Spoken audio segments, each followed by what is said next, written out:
Boa noite, galera. Vamos para mais uma semana de aula. Espero que todos estejam bem. Sábado passado agora foi sábado letivo. Eu deixei para vocês aí fazerem a avaliação diagnóstica da sede. Lembrando que vocês são obrigados a fazer. É uma avaliação proposta pelo governo do estado para ver como que vocês estão, como foi o aprendizado de vocês no ano anterior, né? Mesmo que seja somente português e matemática, mas subentende-se, né, que tanto química quanto física, biologia, história, geografia já estejam embutidas nas questões de química, de português e de matemática, tá? Então, aquilo que a gente trabalha aqui com certeza dá subsídio para vocês desenvolverem também as questões de português e as questões de matemática. Então é importante, não esqueçam de fazer. Quem ainda não fez, tem até o dia 20 para estar fazendo, tá? Se tiver com dificuldade é só entrar em contato que eu estarei auxiliando vocês nesse sentido também, beleza? E não esquece de dar o joinha para a gente verificar se você assistiu a aula. Então vamos para a aula. Até mais. Bom, vamos começar mais uma aula de hoje. E como nós havíamos falado na semana passada, nós estamos tratando das reações termoquímicas. O que vem a ser reação termoquímica? A palavra termo, ela já nos lembra de térmica, né? Ou seja, então quer dizer que envolve calor. E química é porque são reações químicas que envolvem essa transferência de calor. Bom, um processo termoquímico, ele pode ser endotérmico,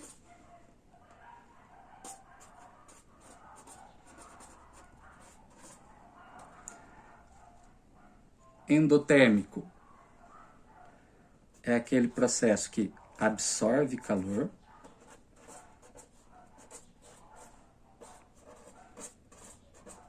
ou ele pode ser exotérmico.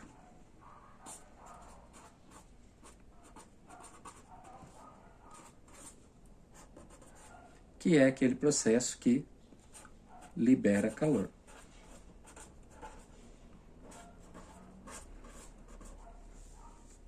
Tá? O calor, dentro dessas reações termoquímicas, tá? O calor é chamado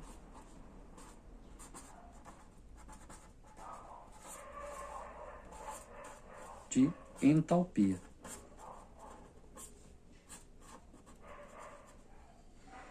Que é representado pela letra H. Tá? Então, eu sei quando há uma reação endotérmica ou exotérmica quando há transferência de calor, ou seja, quando há variação de entalpia, né, que é a diferença do calor dentro da reação. Bom, uma reação endotérmica, que absorve calor, ela pode ser exemplificada, por exemplo, pelo gelo derretendo e voltando ao estado líquido. Por quê? Porque quando você tira ele da geladeira, ele precisa absorver calor para ir para o estado líquido. De forma semelhante, se você for ferver a água, quando você coloca ela no fogão, se você não ligar o fogo, ela não vai ferver. Por quê? Porque ela precisa absorver o calor, e esse calor, que é a energia, faz com que ela mude de estado físico. E o processo inverso é liberar esse calor, é chamado de exotérmico.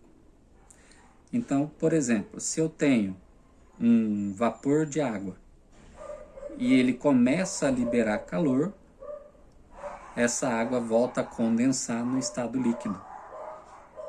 E se eu pegar continuar retirando calor, né? Eu tenho a água líquida, retiro o calor dela, coloco ela na geladeira, no congelador.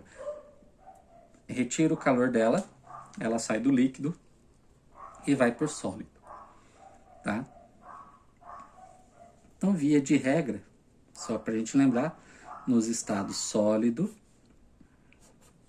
líquido e gasoso.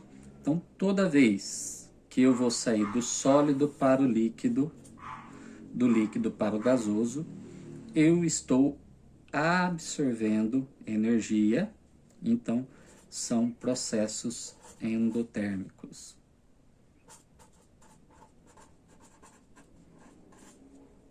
E toda vez que eu faço o processo inverso, né, do gasoso para o líquido e do líquido para o sólido, eu estou liberando energia. São processos exotérmicos. Tá? Bom, eu posso representar uma equação termoquímica através da equação. Então, eu tenho A mais B forma C. Tá? Isso é uma equação química de forma genérica. Para ela ser uma equação química de forma de uma reação termoquímica, ela precisa ter o ΔH aqui. O que é o ΔH? É o calor, a variação da entalpia. Tá? Então, eu vou ter um ΔH aqui. Então, toda vez que eu tenho uma equação que apresenta o ΔH, ela é uma equação termoquímica.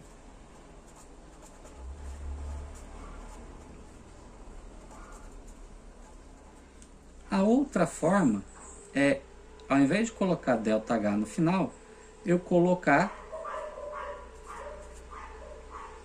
a energia no lado do reagente ou do produto.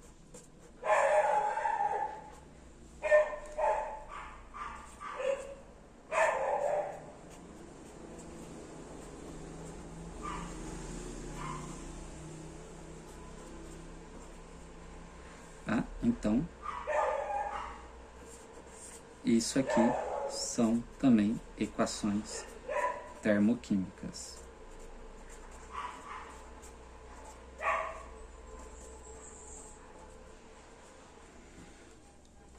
Qual que é a diferença? A representação da energia na forma de ΔH, variação de energia, ou dizendo que na reação aqui, ao juntar o elemento A com B, foi liberado 2 kJ de energia, ou seja, aqui ele é um processo exotérmico, tá? Ou aqui na equação de baixo, quando A mais B absorve 2 kJ de energia e forma C, que é um processo endotérmico, tá? Em relação ao ΔH, toda vez que eu tiver um ΔH maior que zero, o processo ele é endotérmico.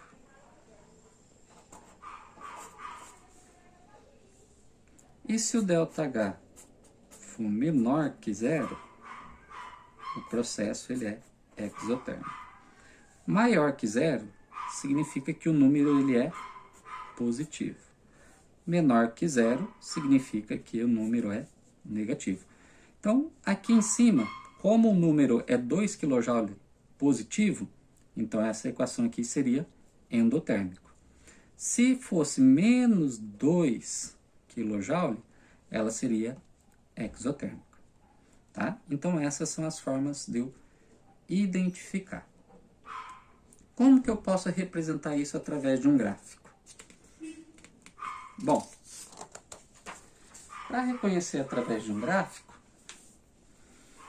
é simples. Então, num processo endotérmico,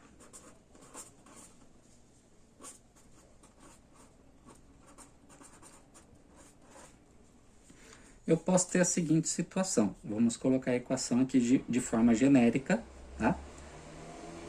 Eu posso colocar a equação C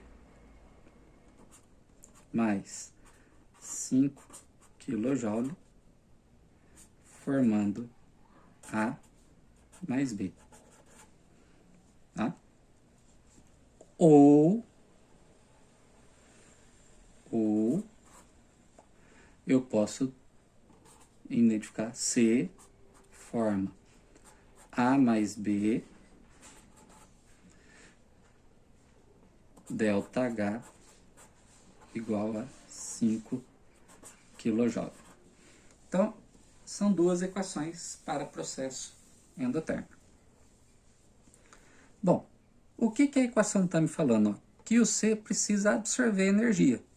Então, eu vou colocar aqui seria a variação de energia, né? O calor. E aqui é em função do tempo.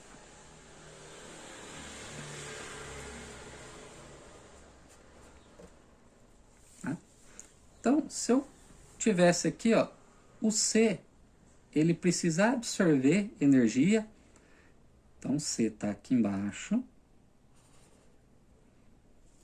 C, tá? Ele precisa absorver energia para formar o A mais o B, tá? Então, eu tenho aqui uma flechinha indicando que ele está saindo daqui de baixo, absorvendo essa energia para ir aqui para cima. E esse ΔH, ele é igual a 5 kJ. Tá? Então, isso é um gráfico para reações endotérmicas. Por que é um gráfico para reação endotérmica? Porque esse gráfico sempre vai mostrar que a energia vai sair daqui de baixo e vai lá para cima. Ele precisa absorver essa energia. Então, ele sai de baixo e vai para cima. Bom, se eu tiver um processo exotérmico,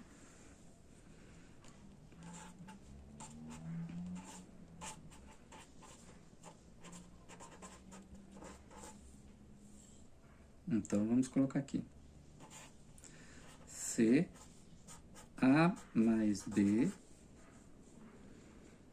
mais 5 kJ. Ou C A mais B ΔH igual a menos 5 kJ. Bom, o gráfico aqui inicia-se de forma, né? Os eixos são os mesmos, energia em função do tempo. Só que agora é o seguinte, eu tenho o C, tá? E ele precisa liberar essa energia para chegar no A mais B. Tá?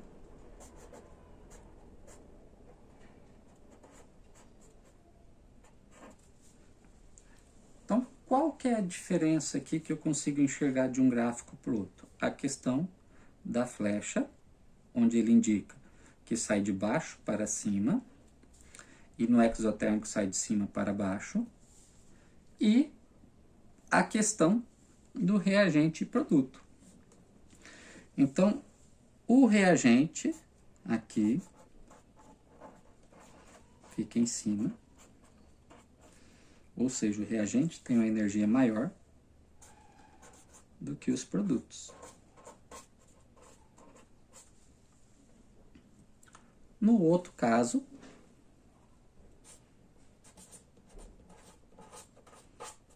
é invertido. Os reagentes